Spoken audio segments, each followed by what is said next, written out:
touchdown on the evening. From a defensive standpoint, how frustrating is that one got to be?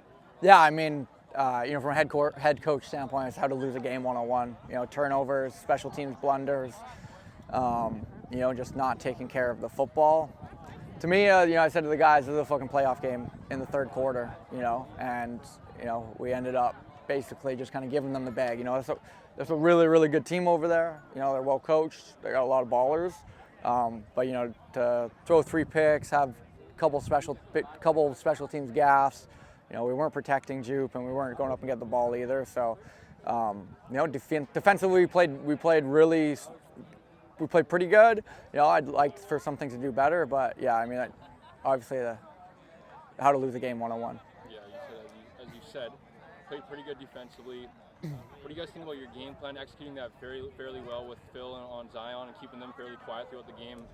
With good players like that, you're not going to shut them down, sort of limiting them. I feel like you guys did a good job, but how do you feel like, as I said, satisfied with your points defensively, but got to be pretty frustrated with the result? Yeah.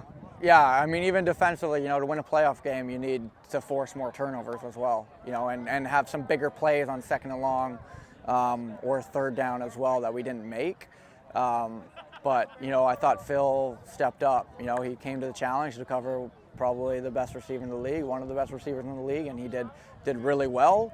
So it'll be interesting to see what they come back with next week. That's the whole thing of playing a team back-to-back. Like, you're basically you're going off your mid-game adjustments and kind of building off of that. So.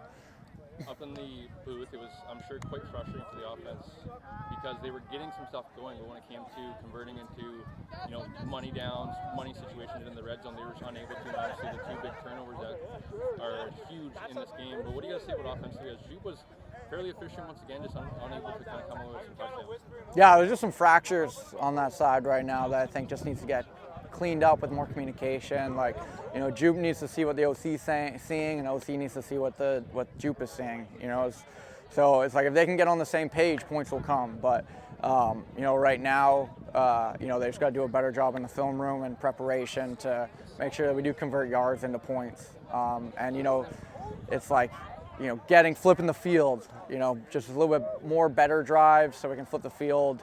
And then taking advantage, I said to the guys at halftime, it's like offense, like when it's your turn to strike, like you can't miss. So, and we missed on that today. So. How do you guys turn the page for a rematch with the Westshore Rebels in 7 days' time down in Langford?